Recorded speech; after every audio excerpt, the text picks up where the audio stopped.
국감에서 식약처의 총체적 부실에 대한 문제들이 제기돼 논란이 커지고 있습니다. 식약처의 부실은 국민 건강과 직결되는 문제인 만큼 그 사안의 심각성이 위중한데요. 국회 보건복지위원회 소속이신 정춘숙 더불어민주당 의원과 관련 이야기 나눠보겠습니다. 의원님 안녕하십니까? 네, 안녕하십니까? 네. 핵심 성분이 허가 사항과 달라서 허가가 취소된 유전자 치료제 인보사 K주. 취소 결정이 날 당시에 식약처가 장기 추적 조사와 함께 6개월 이내 투여받은 모든 환자에게 검사 실시하고 이상 사례 등을 보고하겠다고 했었는데요. 그런데 전혀 지켜지지 않았다고요? 네, 결과적으로 이제 거짓말이 된 건데요. 코롱 인보사 K주 문제가 이제 안전한 연골 세포가 아닌 신장 세포가 사용이 됐다는 거지 않습니까? 근데 이제 신장 세포는 그 종양, 암을 유발할 수 있다 이런 그 우려가 있어서 장기 추적 조사가 필요한데요. 네. 어제 제가 국정감사에서 확인을 해보니까 인보사 처방을 받은 환자가 총 3,170명이에요. 근데 이 중에서 76% 그러니까 2,408명만 정부가 운영하고 있는 약물 역학 웹 기반 시스템에 등록을 했어요. 네. 그러니까 나머지 762명의 환자분들은 지금도 파악이 안 되고 있고, 그러니까 결국 사각지대에 놓여 있는 것이죠. 그래서 그 식약처하고 코롱이 더 적극적으로 환자 파악에 나서야 한다, 그렇게 지적을 했습니다. 네. 인보사 투여 환자들 불만이 상당합니다. 부작용 사례 앞서서 이제 의원님께서 발표하신 바가 있으시죠? 네네, 그렇습니다. 네. 식약처가 어떤 조사, 어떤 조치를 하고 있는 게 있습니까?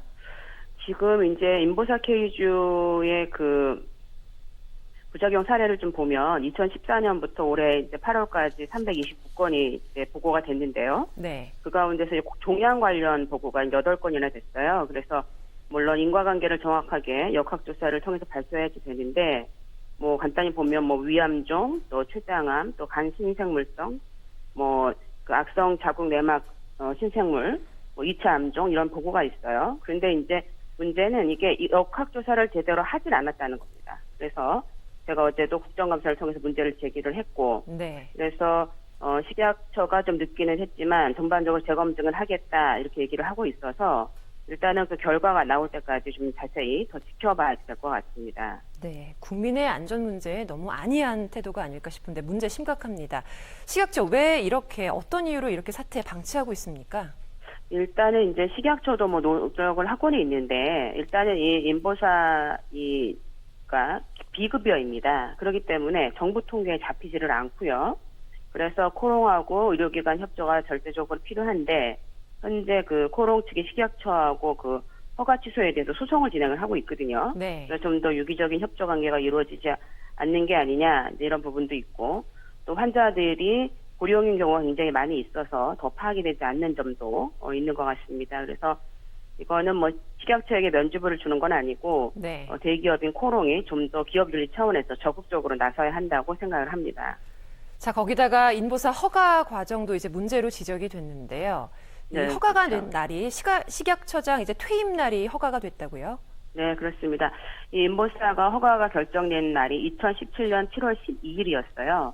이날은 그 신임 처장이 부임하기 전날, 그러니까 전임 청장이죠. 박근혜 정부에서 임명된 처장이 퇴임을 하는 날이었어요. 그러니까 퇴임하는 날 이건 이제 허가를 내준 거죠.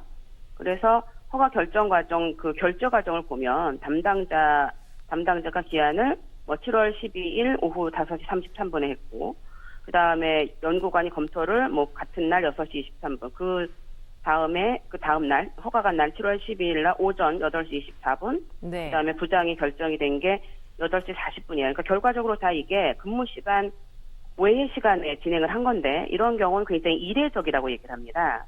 그래서 이거가 굉장히 일사천리로 진행이 됐다 이렇게 좀 파악이 되고요. 네. 결국은 이거는 전 정부가 추진했던 규제 완화의 성과를 올리기 위해서 무리하게 진행한 거 아닌가 이런 이제 의심이 들고 있는 거죠 지금. 네, 속전속결로 진행이 되지 않았나 이런 의심을 말씀해 주셨는데요. 네네. 자, 여기에다가 식약처가 인보사 사태를 키웠다 이런 지적도 제기를 하셨는데 어떤 내용입니까? 그 인보사 사태는 이제 이 얘기 안전한 연골 세포가 아닌 앞에서 말씀드린 처럼 이제 네네. 종양을 유발할 수도 있는 신장 세포로 바뀌었기 때문에 발생을 한 건데요. 현재 이제 식약처가 재발 방지 대책으로 내놓은 게 그 유전학적 계통 검사 STR이라고 하는데요. 이거를 도입해서 세포의 동일성을 확인할 계획이다 이렇게 밝혔어요. 네. 그런데 이거는 이제 제가 어저께 국정감사에서도 말을 했는데 이 STR 검사는 식약처가 지난 2010년 12월, 그러니까 벌써 9년 전이죠. 그때 발간했던 생물의약품 생산에 사용되는 세포기술 관리 가이드라인에 이미 언급이 되어 있습니다. 물론 의무적이라고 하니까 빠져 있기는 하지만 네. 이미 식약처가 인지하고 있었던 STR 검사 방법을 업체에 적극적으로 홍보하고 제도에 도입을 했다면은 이 인보사 사태를 미연에 방지했을 수도 있지 않을까, 그런 아쉬움이 드는 그런 대목이죠. 네. 네. 그리고 이제 인보사 사태에 이어서 발암물질 원료를 사용한 위장약들이 또 큰 충격을 주었는데, 당시에 이제 식약처가 잔탁 외에는 정확한 약품명을 밝히지 않았습니다. 이번 국감에서 문제의 의약품 공개를 하셨죠? 네, 그렇습니다. 이 발암물질 우려가 큰 검출된 원료로 사용된 라니티디 성분을 사용한 의약품 여러 개 있습니다. 뭐 예를 들면 알비스정, 라비수정, 퓨란정, 루비스정 이런 일반 제품명이 있어요. 그런데 네. 이제 이런 약들이 국민들께서 얼마나 많이 처방되고 있는지를 그 약국에서 좀 약계에서 이름을 공개해서 알려드리면 좀 더 쉽게 할 수 있지 않을까, 이런 마음에서 그 건강보험 심사평가원을 통해서 자료를 확보해서 공개를 했습니다. 그래서 제가 공개한 의약품을 지금 이제 복용하신 국민들께서는 한 번 더 네. 확인해 보시고 의료진과 상의해서 대응하시기를 그런 바라는 마음입니다. 네. 국민의 생명 그리고 건강 안전 보호를 위해서라도 식약처의 이런 행동들 꼭 바로 잡아야 되는 부분들이 있는데요. 이희경 식약처장 뼈아프게 생각하고 있고 종합대책 마련해서 정책적으로 제도를 개선하겠다 이렇게 말했습니다. 어떻게 거듭나야 한다고 보십니까? 사실은 식약처를 이제 국민 여러분께서는 가까이 느끼지 못하시는데, 이 국민의 먹거리, 그리고 의약품, 의료기기 이런 국민의 생명과 아주 직결되는 이런 직접적인 일들을 이제 하고 있는 것이 식약처고요. 인보사 사건 같은 경우가 지난 정부의 규제 완화 차원에서 확실한 검증 없이 무리하게 추진했던 측면이 있습니다. 그래서 이번에 문제가 된 라니티딘 같은 경우는 또 네. 반대로 과학이 발전해서 미처 인지하지 못해서 발생한 이런 문제이기도 해서요. 식약처를 비롯해서 범정부 차원에서 협업, 그리고 적극적인 대처, 제가 어제 적극적인 행동을 요청을 했는데요.